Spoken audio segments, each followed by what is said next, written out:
what they do is, and this is true for all of my clients, they will intensify, like they will escalate what they typically do because they're like, wait a second, I used to be able to push this button and it used to work and it's not working as it used to. So I'm gonna push it harder and I'm gonna push it more frequently because they're trying to like the way that they push buttons, it's all about their own sense of control. Like if they can push a button, they can feel the safety and the certainty of being like, oh yes, I'm in control of my world.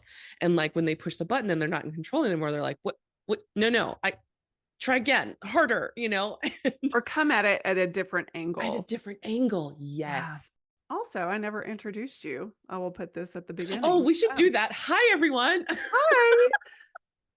So, this is my new friend. We've never met except on Instagram, and we're like, "I like what you say. I like what you say." So, please introduce Yes. yourself and let everybody know who you are, what you do, all the things. Oh my gosh, I'm so glad you said that because I that's a thing. Meeting on Instagram and being like, "Hey, I like your vibe. Do you like my vibe? Let's be friends." Oh my Yeah, gosh, it's forever. just changed my whole world. Hi, my name is Laura Bytheway. Bytheway is my real last name. It's so Love fun. it. And I'm a life coach and I specialize in helping people dealing with narcissists to create their big goals, their big dreams. I help you reach your impossible goals while dealing with an impossible person. So many people need you. So Listen, I many love you. people are out there. They are dealing with co-parents who are impossible. They're dealing with parents who are like, I mean, I have a client, she's taken her business from 2 million to 10 million. And her parents, God love them, God bless their hearts.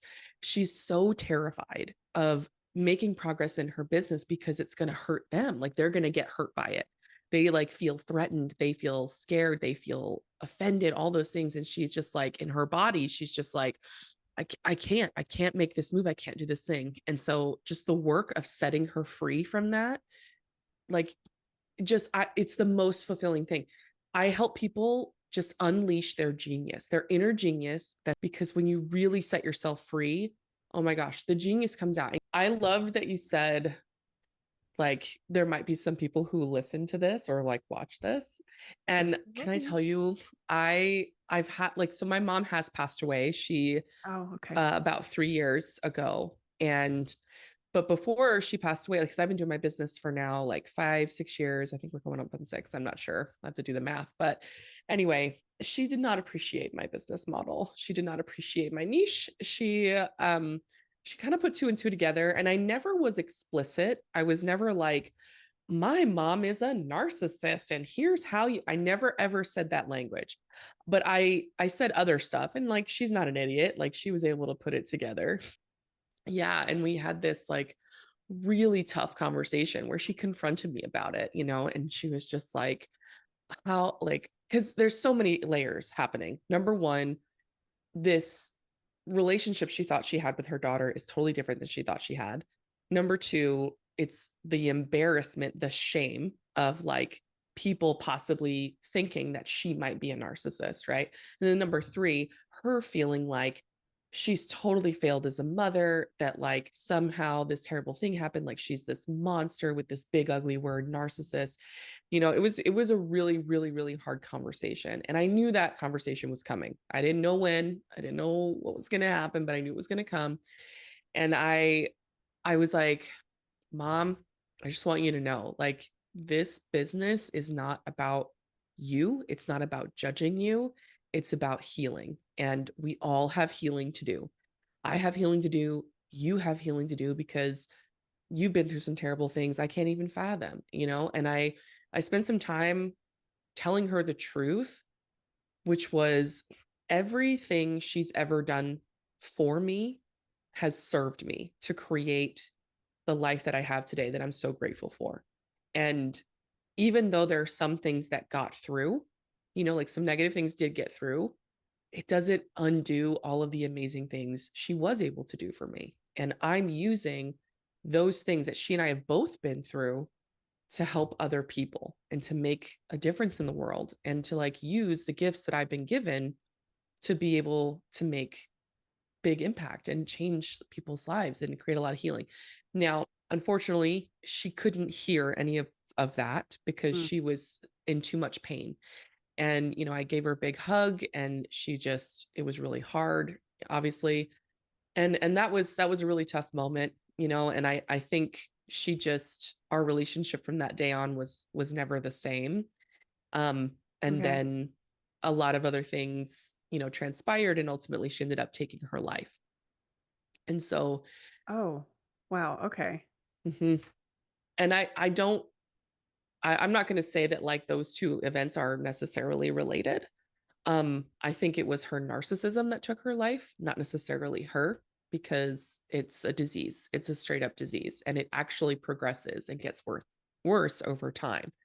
So, And it's just yeah, getting more, oh, I want the word I'm looking for, I guess, is maybe intense. what they do is, and this is true for all my clients, they will intensify, like they will escalate what they typically do, because they're like, wait a second, I used to be able to push this button and it used to work, and it's not working as it used to. So I'm gonna push it harder, and I'm gonna push it more frequently, because they're trying to, like, the way that they push buttons, it's all about their own sense of control. Like, if they can push a button, they can feel the safety and the certainty of being like, oh yes, I'm in control of my world. And like when they push the button and they're not in control anymore, they're like, what, no, I try again, harder, Or come at it at a different at a angle. different angle. Yeah. Yes. Exactly. Mhm. Oh, that's so good. I just had a client I was talking to today who was just like, my mom sent me this Marco Polo message where she was literally sobbing her eyes out. Like she was just sobbing, so that I could see her face and see the tears, hear her. And she's never done that before. And I just feel like so much pressure to respond. I feel so much pressure to like make her feel better. I'm like, yes, it's because you're starting to pull away. And so she's intensifying it. They escalate. It's just what they do. So yeah. Yep. So that's how they intensify. And then those habits persist. And then their brain literally just gets worse, because those tools and those voids, like the pain increases because there's more loss to deal with. It's hard to watch, Yeah, it and is. I'm like, and that's just how it is. My husband has the best, you know, he is not a life he is an engineer. He is not a life coach. I'm a yoga Yes, I love these teacher. people. He is just like, does it work? Does it not? He's just real So good. straightforward. Of course I need that in my life. And every time I get really wound up about the situation or anything that she might say, he's like, "Why are you surprised?" And I'm like, Yep. "Yeah." It's like it I was know. bound to happen. Here it comes, right? It's isn't it crazy? You're just like, it's so shocking when it's like happened over and over and over again. But that's true. That's a thing. It's like this terrible shock. It's like, how could she say that again? So, I mean, I do appreciate that. And that's just really one of the things I say to myself. I'm like, don't be surprised. This is how it works. This is what she And does. I love Yes. her. There's just so much going Right. on. And I've definitely learned a lot. Thank God for coaching. Thank God for therapy. Thank. And I feel like I've gotten that same place of like, gosh, I just love you. Like, I just love you exactly the way you are. And that is really just the antidote to all narcissism, is the unconditional love of exactly the way that person is, which is really hard to do when you know that they're actively trying to hurt you, because they're trying to get their needs met and they don't have any other better tools. But you're just like, I just love you. And I'm going to protect myself. I'm going to set up some boundaries, you know, but at the end of the day, like, mom's job is to be as mom as possible. That's her job. It's just to be as her as she possibly can. Just like it's my job to be as me as I possibly can. And when we break that dynamic of, I got to be something else to make you happy and you got to be something else to make me happy, it sets everybody free. Oh, yeah. But yeah, it's a little bit of a bumpy ride because mom doesn't appreciate that, right? She's just like, no, stay Not in at the all. dynamic. I don't feel safe unless you're doing like people pleasing me. Come on. Right. Yeah, the people pleasing. Can we talk about that for a minute? Yes. Um, And it's so funny that you brought your husband in, because, or you talked about it, because he is the engineer. He's like, does it work or doesn't work? Right. And that is how our brains work. Our brains operate on a binary. Is it like safe or is it not safe? One or okay. the other. And so, like you just said, when you are safe and you aren't shut down emotionally, your nervous system is not in fight or flight response, you have access to all that creativity. you have access to inspiration and your inner knowing and like your like mission and purpose on this earth. You get to live that out and perform that. And when you're shut down and when you're in fight or flight trying to just survive, it's off, right? So it's just like on off. Yeah. And And it's it almost feels impossible to take the next step. It yeah, feels so, I mean, of course, I'm sure you've probably been there, but I've been there more times than I can count. And I'm yes, like, I've got all, I mean, it's super creative, got all these ideas, and I'm like, but what's my mom gonna think? What if she doesn't approve? Oh my exactly. God. I'm like, well, what if she doesn't? Right, exactly. And that just shows me how the conditioning of your brain has happened many, many years, like your entire life, that it just wasn't safe to do something that mom might not approve of, that mom That might see. might go out of her comfort zone. Like her comfort zone Yes. um was so important, or it was, I guess in my head it was so important that I'm like, I don't know, I might ruffle some feathers. I'm not going to do it. Yeah. When in reality, the only thing your brain is actually scared of is just her big feelings. She's going to have feelings. She's going to Mm. have thoughts that like are Or my only perception. I mean, she might not say anything, or you but might just not say like, it. That's true. I don't know, But she you're might not I don't know. approve. You've been like in the cycle with her for your whole life and you're really good at predicting what she's going to think I'm and pretty say. good. You're I'm pretty pretty good at it. good. Like I'm kind of you can psychic like that.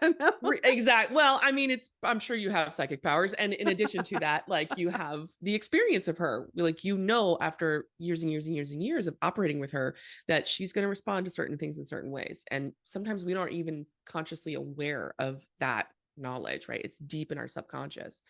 So it's so fascinating. But like when you show your brain, oh, okay, the only thing I'm afraid of is that she's going to have big thoughts and big feelings. That's the only thing that's going to happen. That's where the danger is her big thoughts and her big feelings, which in reality is not danger at all, because the danger is our own brains perceiving the big thoughts and the big feelings and perceiving it as unsafe.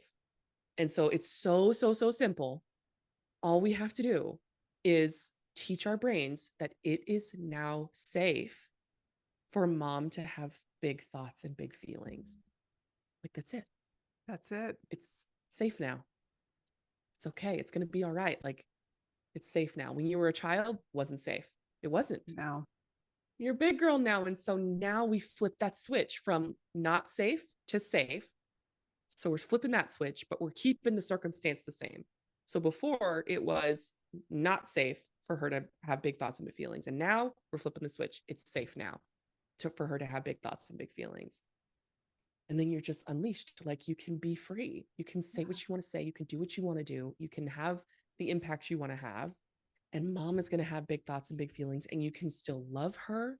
You can still honor and respect her, right? Just because you tell the truth about how you were raised doesn't mean you're being disrespectful. It doesn't mean that you're being hurtful. You're just telling the truth of what you experienced.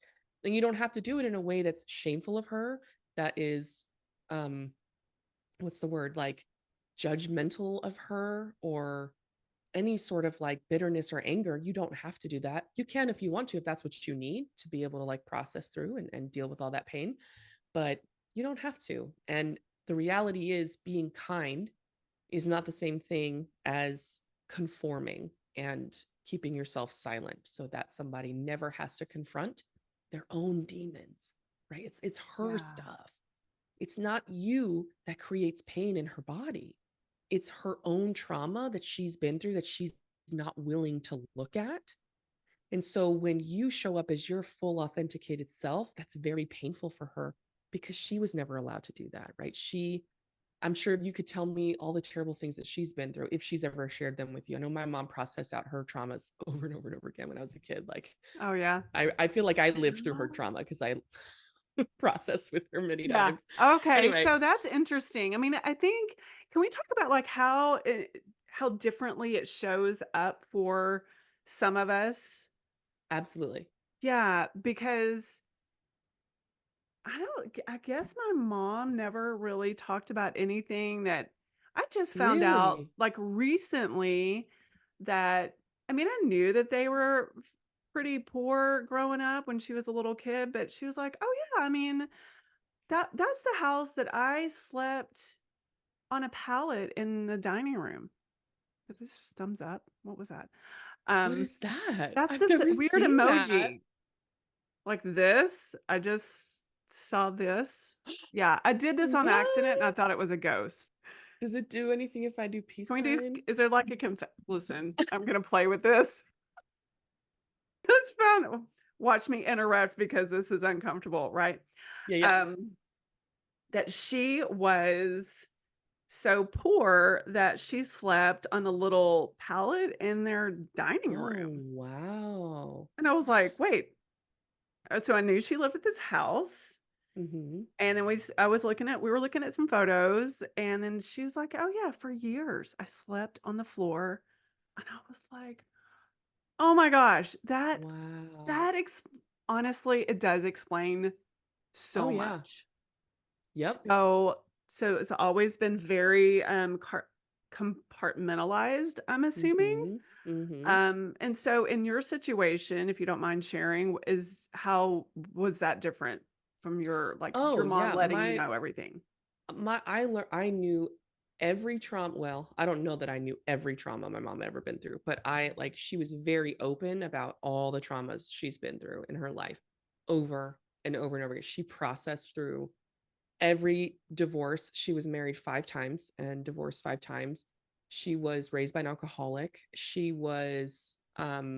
had all the types of abuse you can think of. She had it. Like her mom, my grandmother, God bless her, my grandmother was extremely abusive towards my mom. Like if you compare how my mom was to me, right? It's like feathers compared to how my grandmother was to my mom, you know? And so of course my mom, knowing that she worked so hard to undo all that abuse, right? Was just like, I have failed. Like I am the worst, you know. I'm no different than my own mother, which is so terrible. I would never want her to think that. Anyway, we can talk about it later, but like my grandmother was really terrible to my mom, and she was kind of semi raised by her grandmother, so my great grandmother, and my great grandmother was a different flavor of narc herself. She wasn't as overtly abusive, she wasn't alcoholic, she wasn't violent, but she was definitely the more subtle kind, you know, of like, it's your job to make me feel better, you know. And but my mom thought that her grandmother was amazing and was so wonderful and raised her, when in reality she had a chokehold on her emotionally. And I watched that growing up and I didn't quite understand it. And so my mom had to go through all of that, and then as she tried to build her life, she just the trauma and all of the old patterns and stuff like that, she couldn't break out of them. She didn't have any tools, and so she would attract like really toxic people to her. She would have really bad marriages, like she was cheated on. And then of course she brought to the table a lot of her trauma, which traumatized them, and like it was just a whole nightmare. It was awful. And she tried many times in many relationships over the years. And each one, I mean, she was a victim to each one. And she just could never get out from under all of this, all of this trauma she was processing all the time. You know, she always attracted terrible bosses who would treat her bad, or at least that's what she told me. I mean, who knows? Like, who really knows? She's not the most reliable narrator at the end of the day, but she's not the type of person that's a pathological liar. She exaggerates and she paints herself as the victim in pretty much every situation.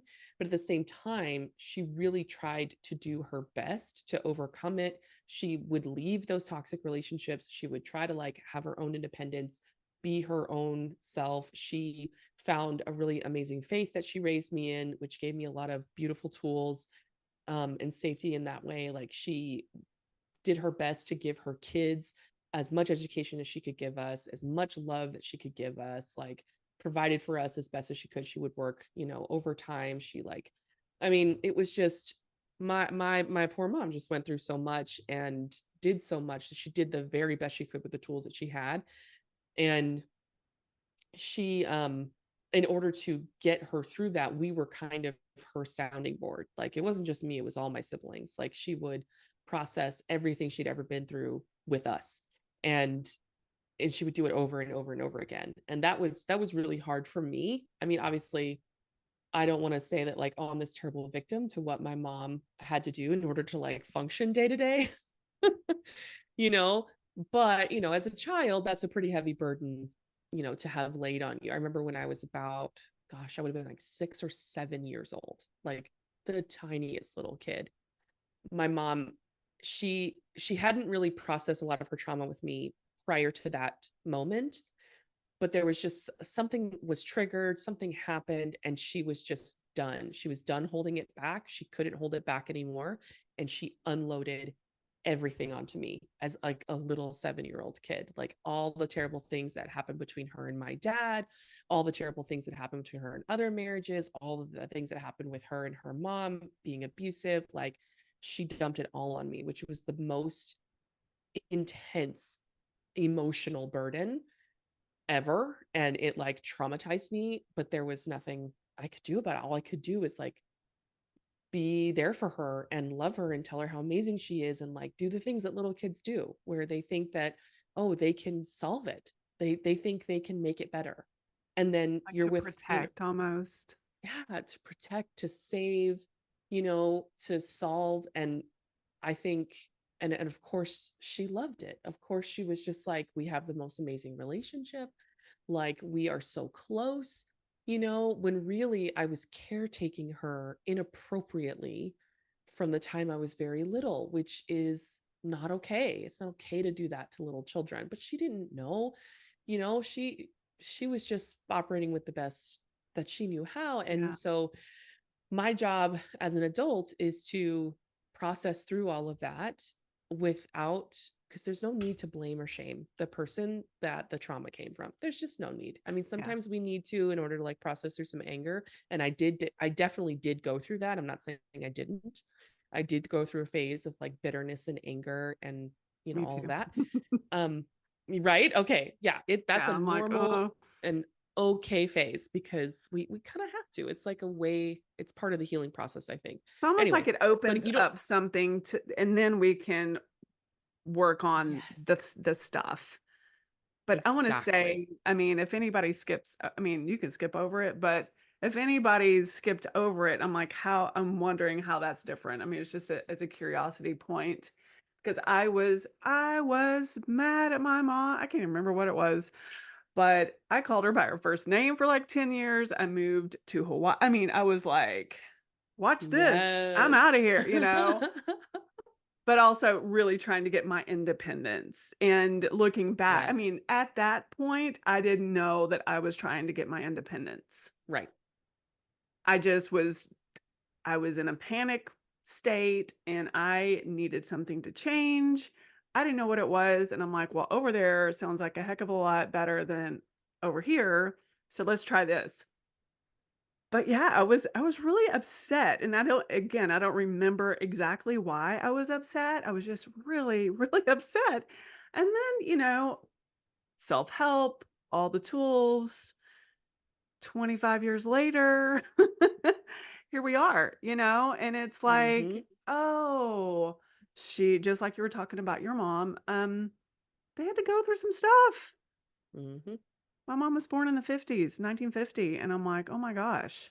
There's so Yeah. much, the people pleasing and the social rules back then too. Like Oh you're yeah. supposed to XYZ. So yeah. And the lack of emotional tools. And like my dad told me the other day, he was like, my mom and dad never talked to me. Like they didn't have conversations with me. I'm like, I'm sorry, what? I don't understand what you've just said. How is that possible? So yeah, so especially in the South, you're gonna have some toxicity. I think I was born and raised in New Orleans, and I love the fact that I was born and raised in New Orleans. I love New Orleans, but New Orleans, like we don't have a lot of emotional tools. We have a lot of emotional immaturity, and we just that's how we treat each other. Like, you're not a good daughter if you don't show up like in this way, like you caretaker and all the things. Like it's a whole thing. So I like broke out of that. I went to school all the way across the country out in Utah at BYU, which is like totally different than New Orleans, right? And it was just like, wow, people treat each other differently here. That's interesting. And it Different was just, perspective. yeah, but kind of like what you were talking about with like that anger and the bitterness and like like that stuff is amazing. It is rocket fuel and it gets you out. And sometimes you need the rocket fuel to get you out. And there's no shame in And that, not really. even really knowing why. You're just like, Yeah, I gotta just gotta go. go.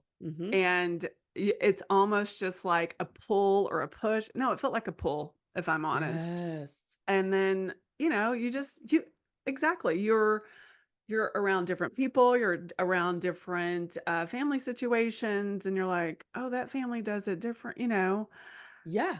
Like It's I didn't know this was an option. So yes. my husband, I've been married now almost 14 years, okay? Mhm.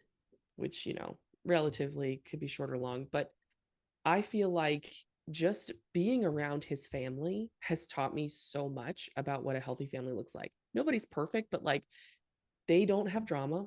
They don't gossip about each other. They don't have weird dynamics with each other. The parents are they take care of themselves emotionally, like they don't rely on their children for their emotional support. They let their children like live their lives. They never guilt them, they never shame them. Like there's not these weird unspoken expectations. Like there's clear communication. I'm just like, what? Like it blew my mind. Like, who does this? Like, I what? it did not compute when I was like first dating and marrying in that process. I was like, how is like my brain broke. I couldn't possibly like I couldn't understand what was happening.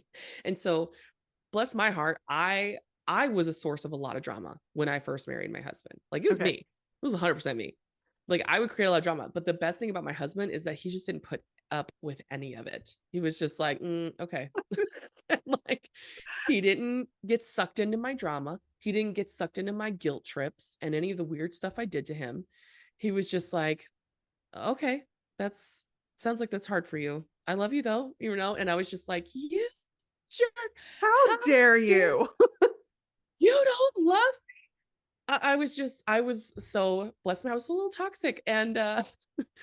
And then like I started, seeing things. And I remember one day, this is what really kicked it off for me, particularly with my relationship with my mom, because I was operating under the assumption that my relationship with my mom was amazing. And we were amazing. Oh, And I was okay. so lucky. And I got to have this really close, special relationship with my mom. I knew my relationship was different, but I thought it was better. I thought it was special. And then I was talking to her on the phone when my friend was nearby, and she was complaining about her current husband at the time and how terrible he was. And she just hated life. And I was just like, oh, mom, I'm so sorry. Like, man, that's so hard. Like, all the things like I typically do. And then she said something like, you know, well, I mean, the only reason why, or no, I think I asked her, I was like, well, mom, why are you with someone that you don't want to be with? Like, if you're unhappy, you don't have to be with him. And she was like, well, I have to stay with him because you're not ready to take care of me yet. Or like, you guys aren't taking care of me yet. And so I don't have a choice. I was like, oh, yeah, that's true. I mean, I agreed with her. But then my friend was like, I cannot believe what she just told you. I can't believe what she just said. And that's why after I got off the phone, I was like, what are you talking about? Like, it makes sense. Like, I'm not ready to take care of her yet. So I got to hurry up and like get a lot of money so that I can finally take care of my mom so she can be happy. Right. Like I was ready. I was like, this is what we got to do. Okay. And my friend was just like, she literally just blamed you for her unhappy marriage. Like, that's your fault. Like, you got to like solve it. You got to fix it. I was like, what? What? Hold on. Like Was that she when broke my the brain. penny dropped for you, basically? Yes, that was when the penny dropped for me. It was like what like earthquakes were happening. It was earth shattering to even like have that sentence be told to me. I was like, wait, what? And I remember I was taking psychology classes at the time because I was going to be a therapist. Because of course, like that's what I was trained to be. I I was did the trained to same be an thing. amazing therapist. Um, I actually got into a school at Tyler. I got into UT UT Tyler. Tyler, that's where I got my psychology degree. I didn't So weird. follow through with it though. I was like, no, I ended up not doing it, but I did get an acceptance letter from them and a couple other schools in Texas. But anyway, Funny. but then when I found coaching, it was like, this is where I'm supposed to be. But I remember in one of my psychology classes, it was confirmed to me. It was like, okay, so here's what a healthy family dynamic looks like. Here's what an unhealthy family dynamic looks like. And I was like, oh, that, wait, that's my family though. What are you saying? You're not, my family's not unhealthy. What are you talking? What? So your That, normal showed up as the abnormal uh-huh. on the okay, okay. Yes. Yup. Wow. And it was a slow awakening because when Yeah. it hits you all at once, it's so traumatizing. I will It's go through hard to this with my mentally clients. digest, It first of all. really Yeah. is. My poor clients, they go through this almost every time. It's like when we start working together, it's usually because there's like a co-parent or like some person in their life. But then when they start doing the work, they start realizing, oh my goodness, I'm surrounded by them. Like I have people in my family, people I'm working with, my friends. Like I've built my life with narc type people in my life. And it's this terrible awakening because then they realize and they finally get to connect with the deep loneliness that comes from being raised by narcissists. And we band-aid it, with all these fake relationships and all this people pleasing and all the things we do. But underneath all of that is this massive loneliness because when you abandon yourself to make someone happy and when you are loved only because you perform well, that emptiness is there no matter what. Like it's always there and it's lurking underneath everything in your life. And so confronting that for the first time is so painful. But you know so sometimes it takes a little minute to kind of awaken, and other times, like if you're like working with a coach or someone like that, they can like kind of hold your hand while you're like experiencing it, because it's always been there, but you're just like confronting it for the first time, which is the work of that we all have to do. All Or right, I disclaimer do. alert, everybody, right? Disclaimer alert, I am not a licensed therapist or psychologist that has the authority to diagnose. Okay, I don't have that authority. However, I am familiar with DSM, etc. But a true narcissist, from what I understand, is a person who cannot access empathy, like that's not available to them, and they have no interest whatsoever in self-reflection to be able to say, huh, maybe I'm doing something wrong. 0. Zero. And that's what makes a true narc. Now, there's the rest of us kind of fall on a narc spectrum of varying degrees of like emotional maturity and willingness to see the pain. But a true, actual 2% of the population narcissist will never look at the pain. They will never do it. So, and that's a survival mechanism. Like to just shut yourself off from looking at the pain is 100% survival mechanism. So you can always invite them, but if they're never willing to do that, that's a possibility because the pain is so big and they're so terrified of it. Wow. No, yeah, that's I mean, I kinda see that. So in my work, I work with a lot of empaths, and I think Mm-hmm. and I don't know if maybe I'm just making the connection, but it seems that a lot of empaths or sensitive, hypersensitive people, typically, if I'm working with 10 clients, 9 of them are gonna talk about their mom. Mhm. I think that empaths and narcissists go together like peanut butter and jelly, right? The Yeah. narcissist loves an empath because an empath is going to predict their feelings and emotions and act accordingly and like supply all of their emotional needs, right? And then the empath is going to find all of their value in making somebody else happy. So it's a match made in hell. I don't know. Not certainly Yeah, not in it's heaven. very interesting. It's like the chicken and the egg. Like, are we empaths because we were like had to learn at an early age um to predict someone's little I call them zingers. And 5 years ago or 10 years ago, it would have just I would have called in sick to work kind of thing. It was Mm, just horrible. yeah. But now I'm like, "Ah, I knew it was coming." Good job. That is some real growth. I'm proud of Yeah, you. It's a baby big deal. steps. I mean, I would say that my clients, um, I would say that with the empath chicken or the egg situation, I think we come to this earth with a normal amount of empathy and some of us, I think, are more sensitive than others for sure. Right. Like, or sometimes our brains are a little bit more sensitive than others. But I really do think being an empath is very much a survival mechanism. Like, I think I agree. that you're kind of set up a little bit for sensitivity, but it's not necessarily the worst. But then when you're in a very toxic, emotionally abusive situation, your brain is like, oh, let's turn all these mechanisms on. Yeah, all the I can lights predict, turn yes, on. turn on all the lights. What's happening? I can predict, the facial expressions, the tone of voice. I can sense the body language. I can sense, like, it's all very much down here in the low brain that all that information is stored, and they can act on instinct just by experiencing the person. It's what happens when I work with clients who are trying to find healthy relationships after a toxic one, whether they're trying to get married again or, find a partner. And I'm like, listen, you don't understand.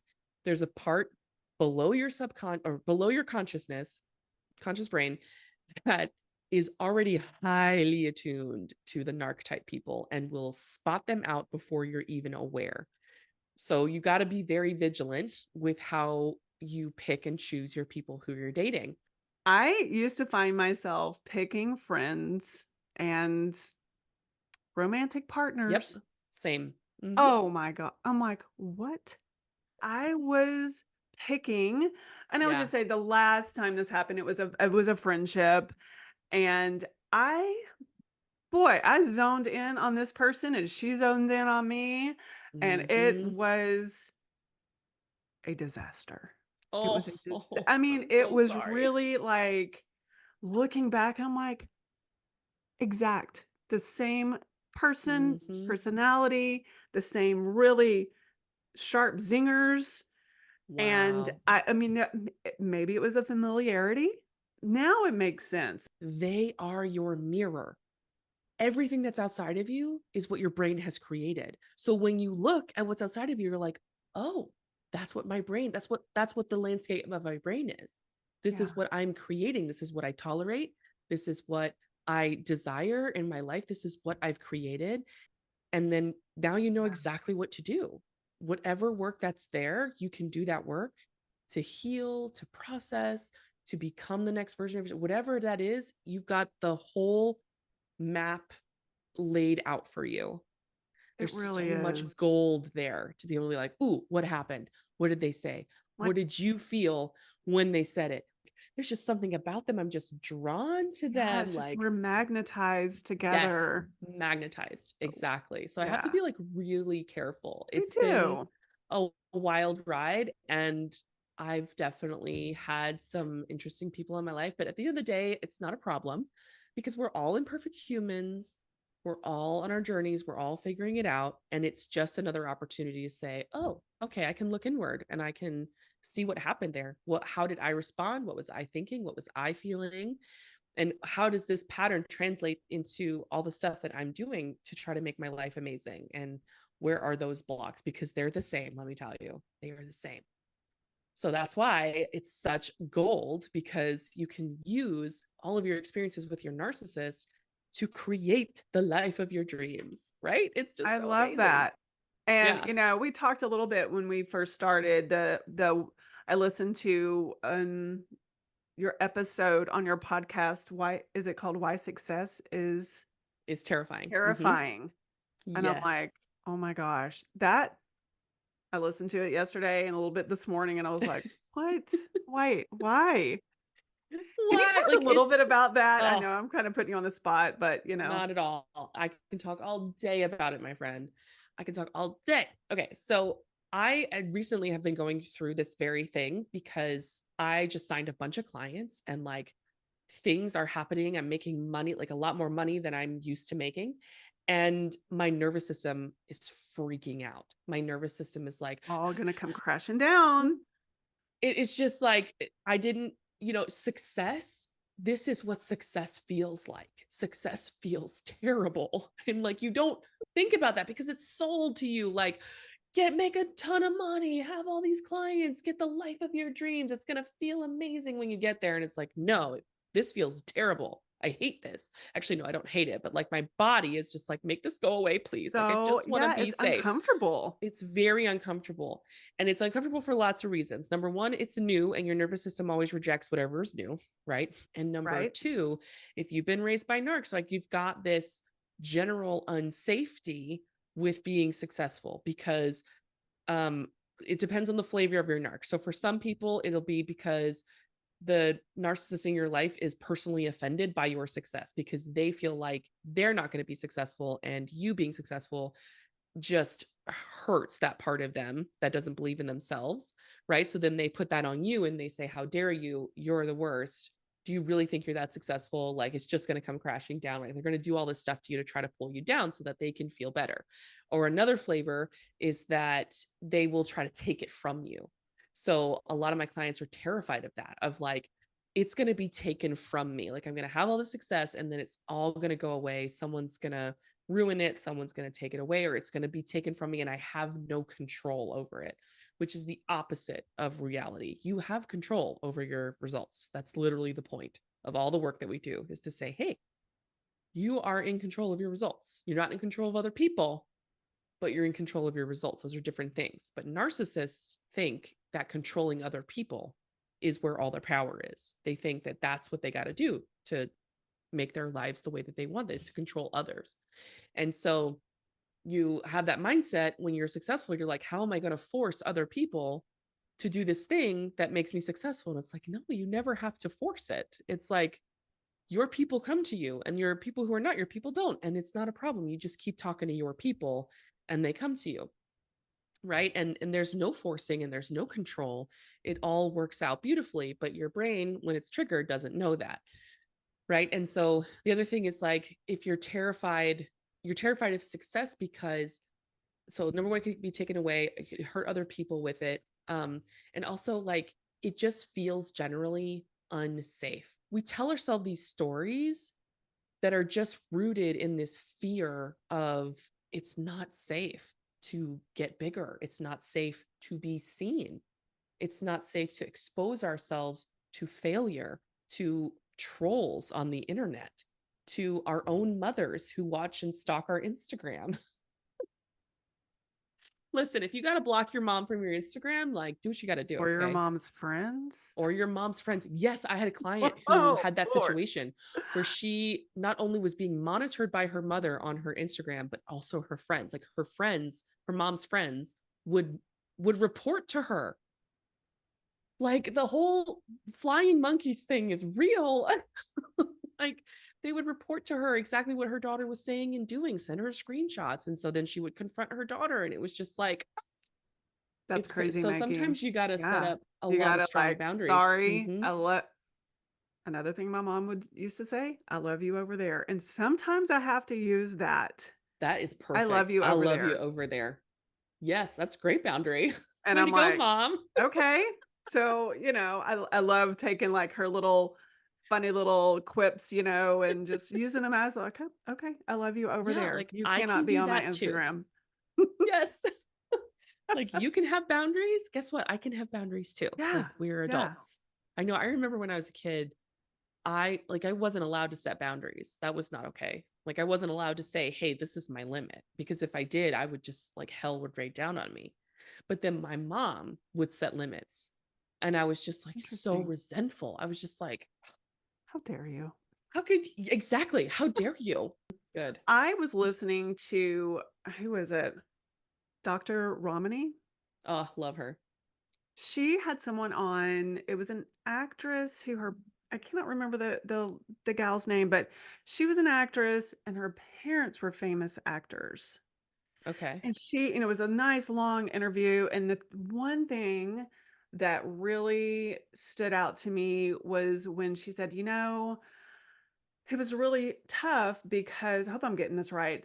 You cannot fail because it would look bad on them, but you can't be too successful because you will overshadow them.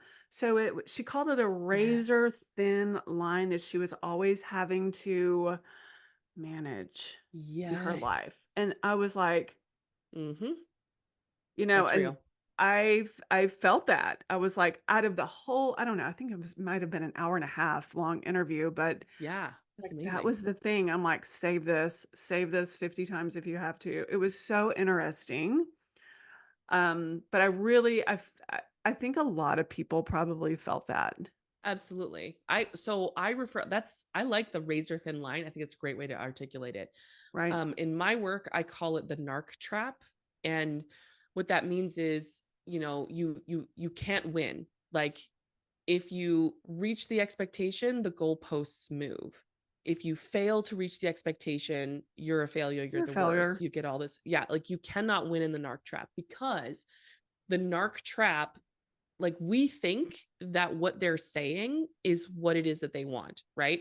They want you to do this thing for them, when in reality they don't actually want that. They want you to be engaged and always trying and always failing. They rely on you always trying but always failing, because as soon as you are successful, then you're not trying anymore, and they can't like manipulate you.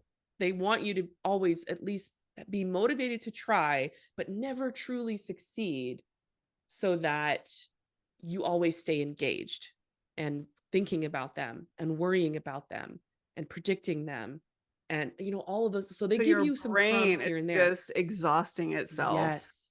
Yep. And when you're exhausted, you're a lot easier to manipulate. Yeah. And then you're Hmm. highly emotional and the emotions, Highly I mean, then emotional. you feel like Hmm. you're nuts. Exactly. You feel like you're nuts. Right? Like, and I can't tell you how many clients have told me, like, I get better sleep now. I'm able to like sleep all night now.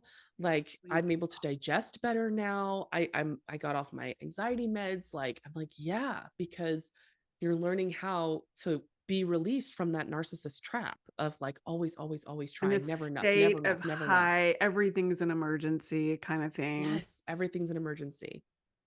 Because one of the things that they rely on you believing deep, deep down is that you're never enough, not good enough. Keep trying, not good Yeah. enough. Keep trying over and over again. And if you ever believe that you're enough, you'll stop trying. So they have to keep you believing that you're not enough.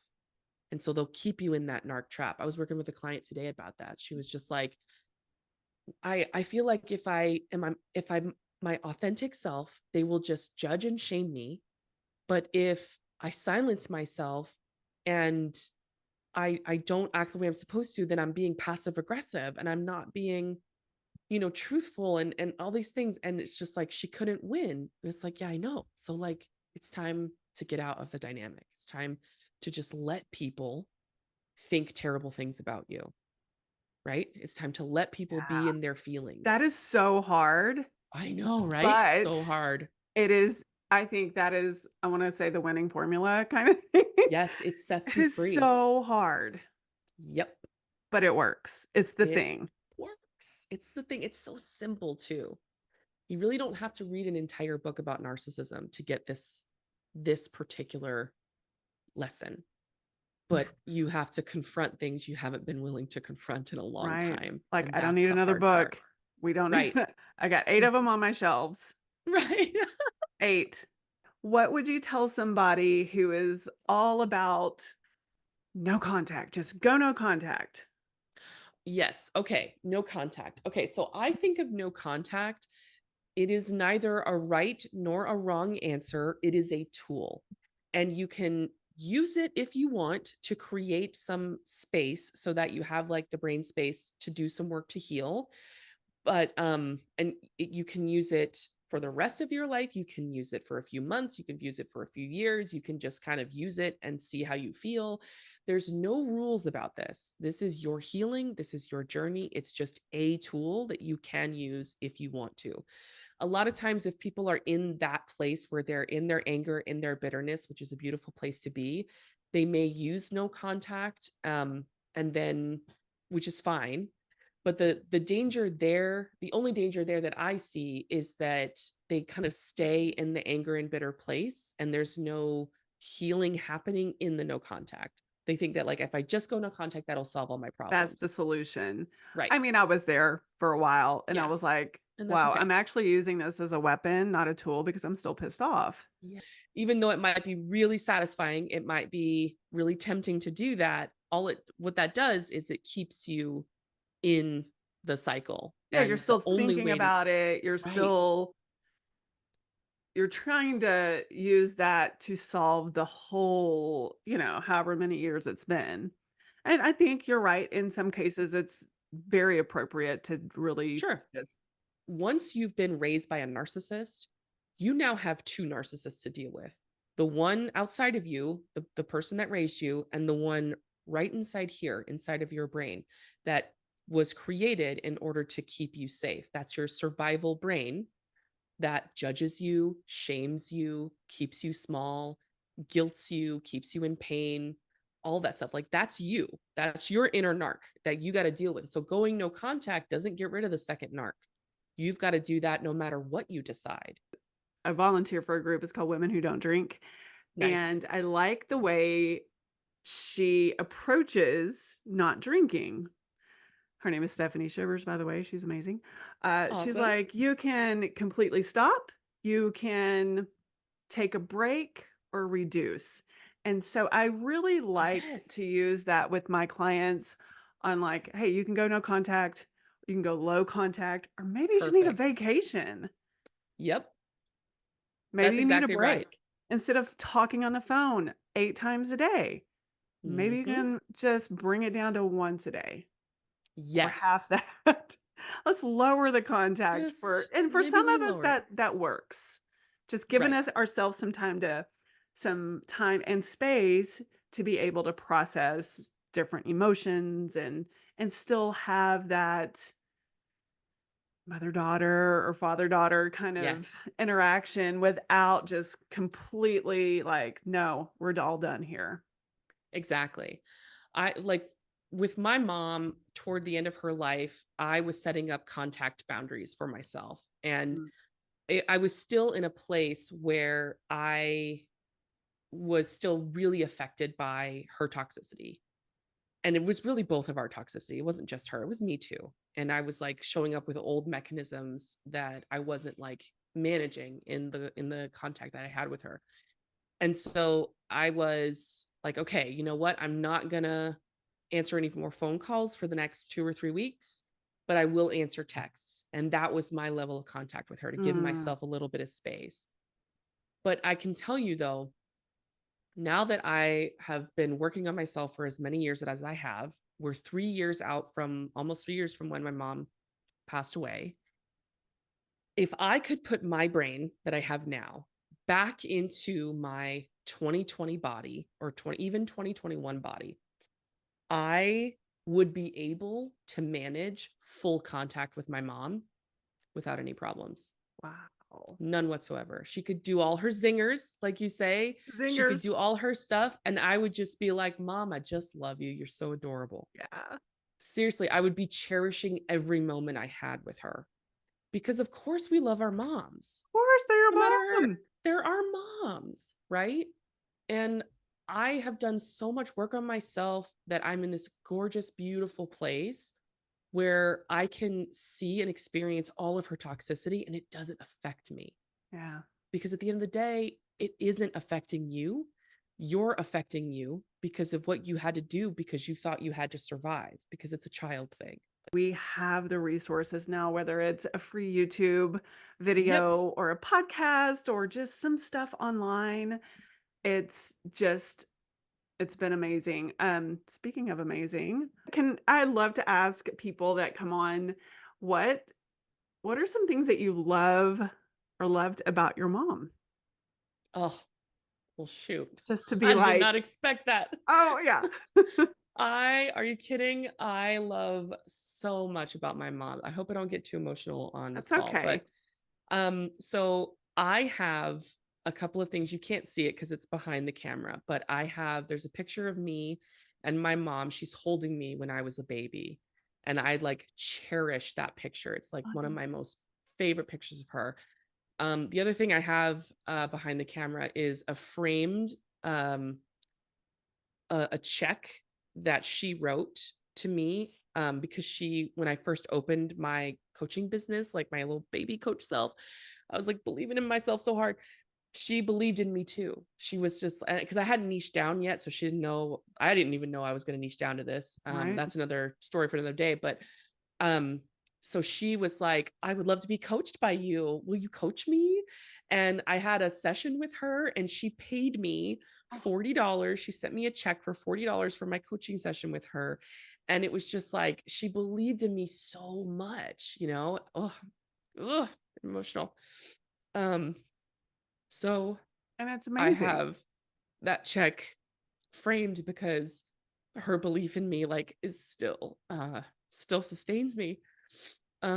She raised me, she taught me everything I know. She believed in me from the get-go. Whatever I wanted to do with my life, she just knew I was going to be successful. Um, I love how much she loved music. She loved music. I still have them. She had all kinds of like records. These like, the records that you play on record players. She had Leonard Skinnerd and Michael Jackson and like, you know, gosh, Grand Funk Railroad and Oh like yeah. all these bands, and she loved music and she would play music all the time and she was really passionate about it. And so I connect with her when I listen to her music, and it's really beautiful. I loved that she loved doing puns. She was so like she always made puns. And like if I made puns, she thought it was hilarious. And when she made puns, I thought it was hilarious. And she would always like work them in, even in like, heavy conversations. She would like make a pun about it. And it was just so hilarious. And so every time I do a pun, I think of her. I mean, what's there not to love? Like seriously, my mom was, and she was amazing. She was an amazing human being, and she worked so hard, and she loved us fiercely. And so it's like it is hard to talk about her imperfections because she gave it everything. She gave everything she had to her kids. And I never want to dishonor that. Like I want to bring that forward as much as I do any of the other weird stuff that she did, because I don't want all of her hard work to be swept under the rug because of some things that got through, you know. But the reality was that she was holding back a dam of abuse, and there were some holes in that dam, and I got wet a little bit, right? And I still got to heal from getting wet, but the dam that she held back is tremendous, like, and she deserves all that credit. I think that I think it's so important to bring, and I love asking people this, like, what do you love about your mom? And some people don't have anything, which is fine, totally Which is fine. fine. It's And I mean, okay. I get it. But, I mean, I kind of feel the same way. I'm like, oh, it's like I love her and she drives me bananas. I probably drive her bananas too, to be honest. Right? I'm sure And I drove my mom yeah, crazy. and so I think I don't know why I look back at my grandmother and then her mother, and they just looking at the old pictures, I'm like, we're doing I'm gonna cry. We're doing this for them. We're doing We are. this for geez. Wow. I'm gonna like It's a gonna cry yeah. fest. This is happening. I mean, we can't help it. It's our moms. Like, it's the most tender relationship. Sorry, I interrupted. Please No, continue. no, no, please, yeah. But it's like when you can kind of see the big picture, you start to understand like Yeah. what you were talking about. And there are things that we love, things that I wish never happened, but Right. I think we've got courage right now to talk about these things and to help other people, because I know I thought I was the only one and maybe it was just my own, crazy thoughts, thinking that I was suffering. Right. But I'm like, I think this needs to be talked about. because this is otherwise, it's going to perpetuate, Exactly. right? This is such healing work that goes backwards and forwards in the Oh, generations. yes. It goes backwards Yes. and forwards. And like I like it sets up your kids for a lot of success, and it heals your experience of what you experienced. And I don't know what you believe about life after death, but I strongly believe that we continue to exist after our bodies are expired. Yeah. And I believe that they watch us and they see us and they I learn really do from think us so. and they heal with us, right alongside with us. So like the work that we do is so important. And I don't lead with that because that's a little deeper. No, I get it. But Not everybody's ready for that kind not of everybody. conversation. Right, exactly. But for me, that is a driving, deep core belief that like she set me up for so much success. I am carrying the baton that she ran with, right? And sorry, I'm completing the work that she began. And you know what? I don't know that I'm going to complete it, but I'm going to carry it forward. And maybe my children will have to heal from some of the crap that I've done, right? And they will carry the baton. And I get to be a mom that says, "Yep, I'm imperfect. I did not show up perfectly. Tell me how that affected you. Tell me what that was like for you." You know, the getting hurt, it it makes us into more evolved versions of ourselves. Yeah, like if I had not gone through what I went through with my mom, I would not be able to help so many people that are suffering today. If my mom, like, obviously, I would never wish, suicide of their parent on anybody. I would never wish someone experienced that. But because I've experienced that, I have a depth of experience that I can help people in a way that not other people can. If I can help somebody else enjoy their mother, regardless of her toxicity, what a gift. What a gift. You get to enjoy your mom and cherish her. I do want to make very, very clear that I don't expect other people, like, it's only if that's what you desire. And if that's what someone else desires, there's a way to do it. But if you're like content and there's a way to be at peace regardless, like there's no problems. I mean, that's why I have you on here because I'm like, you're one of the experts that I follow secretly.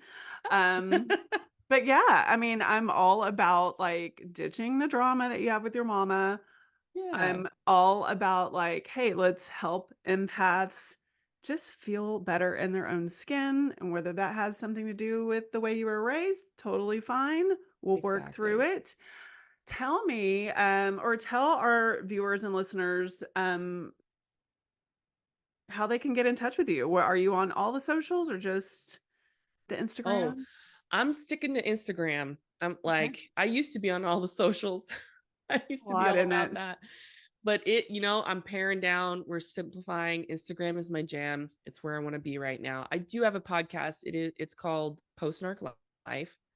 And we are there's, right now the episodes on there are all about surrendering to success. So we kind of talked about how success is terrifying. That's just one of many in a series. And let's see. Yeah, just DM me on Instagram And you are Laura, and by the way? we'll be friends. Yes, at Lara by the At way. Laura, by the way. Really easy. Thank you for joining us today, and I will see you next time.